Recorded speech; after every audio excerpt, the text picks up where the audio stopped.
Le propre d'un pape, c'est de conserver la structure. Il est l'évêque de Rome, il est vicaire du Christ, vicaire de Pierre, il est là pour conserver la structure qu'il dirige. Il est au sommet de cette hiérarchie, de cette bureaucratie du sens.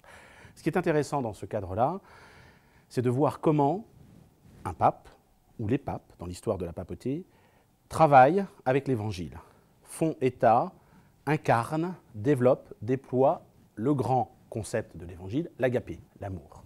Là, on a affaire à un pape qui, sans aucun doute, fait des ruptures. D'abord, une rupture sur la manière d'être. Il parle toujours de la manière d'être. Tendre la main vers les musulmans, alors que son prédécesseur était plutôt dans l'ordre de l'ordre, justement, et d'afficher une identité très précise. Il tend la main également aux non-croyants, ce qu'il appelle les périphéries, les frontières, les limites. Il faut aller au-delà, il faut sortir de la sacristie. Manière d'être, tendre la main. Deuxième élément, pauvreté. Beaucoup de papes ont parlé de la pauvreté, ont écrit, y compris Jean-Paul II, sur la pauvreté. Lui, il est au cœur du peuple de Dieu. Référence d'ailleurs qu'il développe constamment. Il est au cœur du peuple de Dieu, il n'habite pas au Vatican, mais à Sainte-Marthe. Il a simplifié tous les styles, tous les protocoles issus de l'Empire romain, c'est-à-dire de près de 1500 ans d'histoire qui met de côté. Donc, là encore, il change, il fait une rupture, une rupture. Et troisième élément de rupture, me semble-t-il, c'est qu'il est moderne. Il sait communiquer, il ne rejette pas la modernité, il considère aussi qu'il faut mettre de la démocratie, de la délibération, de la discussion. Il a fait son mea culpa, il a dit qu'il avait certainement été excessivement conservateur, autoritaire. Mais là, on a affaire à un homme jésuite qui, et en conclusion, développe une casuistique. Qu'est-ce que la casuistique? C'est 4 choses.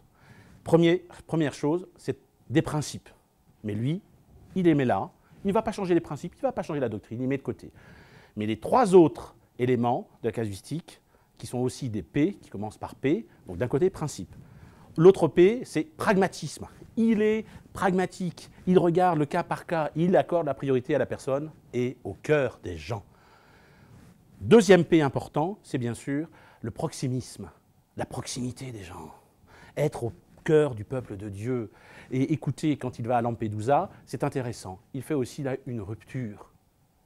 Troisième P, c'est la performance. C'est-à-dire qu'en effet, il a compris que ça allait être efficace. Et il y a déjà des changements, surtout en dehors de l'Église, parce que, tout simplement, des gens qui n'ont jamais accepté de t'entendre, d'écouter, de tendre l'oreille, le font actuellement. Ils tendent l'oreille. Ils disent, tiens, mais ça, ce pape, il est intéressant.